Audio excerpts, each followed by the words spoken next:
Hi everybody, this is Book S Reviews, and today I'm going to be doing a review on the Star Wars The Black Series 000 and BT-1 re-releases. So before we take a look at BT-1, let's go ahead and take a look at 000 and his accessories. So first up, 000 comes with a set of these regular hands. And finally, he comes with his alternate Torture Tools hands. And I love the way these look. These actually have some really good sculpt detail to them. Each individual tool on the end of its finger has some really nice sculpt detail to it. You can see how this one's bladed. You got the flame there. The flame could have been painted a little bit better. I'm a little underwhelmed by that. But all of the tools on his hands other than that look really good. The saw blade right there.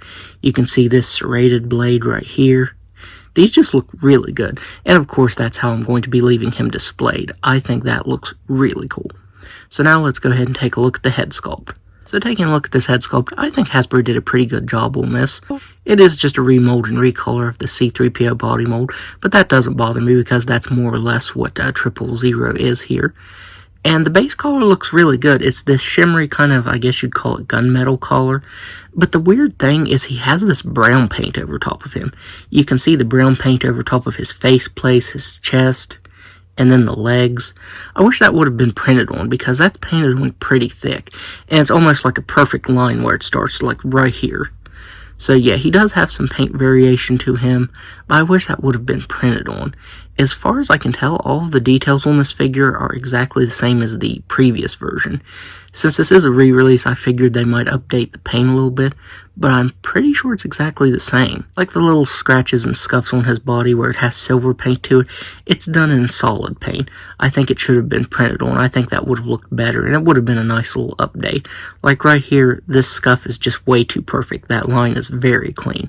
I think they should have printed it and made it a little bit pixelated. I think that would have looked a lot better than just completely re-releasing it the way it was. The wires there on his stomach are painted in red, blue, and silver. Those came out really clean. Down here at the legs, you can see a bunch of that brown paint, and it just stops right here. There's none on the back of him at all. I think I would prefer the figure just to be left like that, because the brown is really distracting there. Or at least the way they painted it on, I should say. If they would have printed it on and made it a little more subtle, I think it would have looked a little bit better. So now let's go ahead and go over his articulation.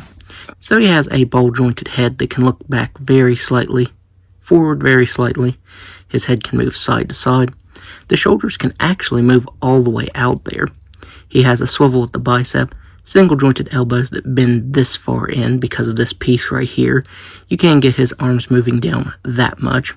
He has hinge wrists that can move up and down and side to side. He has a ball-jointed diaphragm that can move back all the way. He can't quite move forward all the way because of the way this is sculpted right here. He can move side to side very slightly. The hips move out very slightly.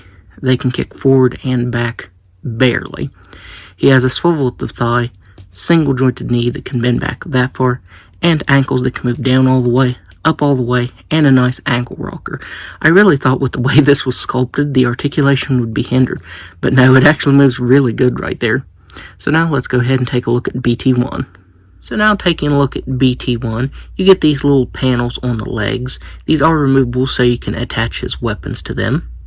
Up next you get the weapons attachments to peg there into the legs, and these look really nice. I love how these attach. Up next, he has these panels on his head that can be removed so you can peg his weapons into them. And I didn't peg these in all the way before the video because I did actually peg them in all the way one time and I could not get them out. Even when I had fingernails, I couldn't actually get that unpegged. I had to use a screwdriver and pry it up a little bit. So I definitely don't like having to do that. So if you have these panels on, beware. I would honestly probably just leave the weapons on because you can pop them on and off pretty easily. But yeah, getting these panels out is pretty tricky. And finally, he comes with the weapons attachments for his dome. On the right side, you can see this almost Gatling gun looking weapon, and then on the left side, you get this missile launcher. You just peg these in, and then the panels I was talking about right here, you just attach them to the outside. Let's see if I can show it off here. Yeah, so there's holes right there, and then you just peg these in. And I think that works really well. I love having him displayed like this so you can have all of his weapons there. That looks very awesome. So Hasbro did a phenomenal job at sculpting this. It's cast in this very shimmery gunmetal collar. The eye there looks really good. You can see how it's dark red and then the inside here is done in lighter red. You get a little bit of silver paint on this. Again, just like with 000, I would have preferred the silver to be printed on, but I still think it looks nice nonetheless.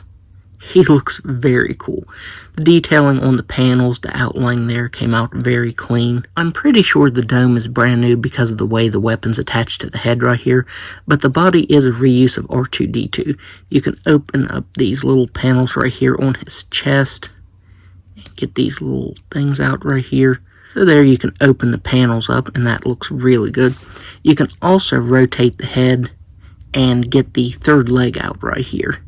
And this is actually pretty tough to rotate. It feels really, really stiff, like I'm going to break it. You can see that it's descending right here. But man, this is tough. Okay, I went too far. So yeah, you only want to go that far.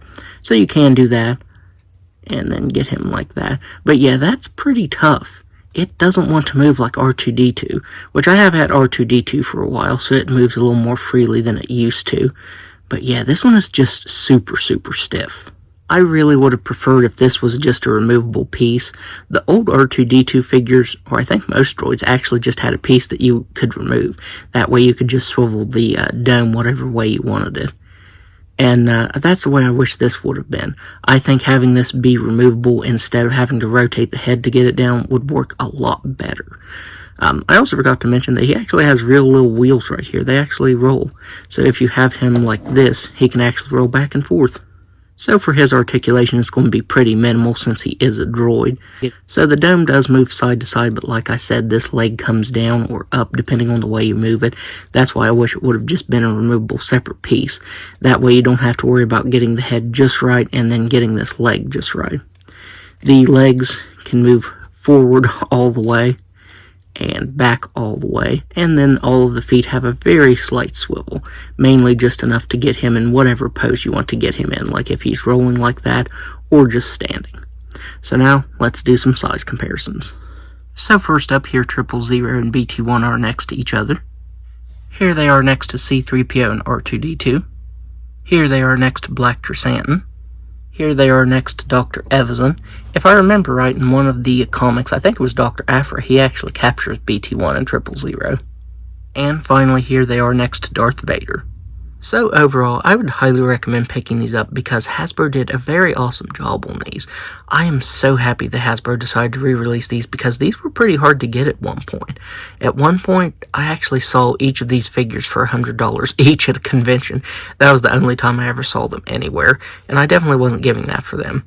So yeah, I'm very happy that Hasbro decided to re-release these. The only one I'm missing now is Dr. Aphra, but these were actually pretty easy to find, so I think she will be too. So if you're like me and missed out on the original versions of these, then definitely pick up these new versions. As far as I can tell, there's not actually any updated paint on them, but that honestly doesn't matter to me. All that matters is that I finally have these in my collection. So that's my review. If you like this review, be sure to hit the like button and subscribe to my channel. Thanks for watching.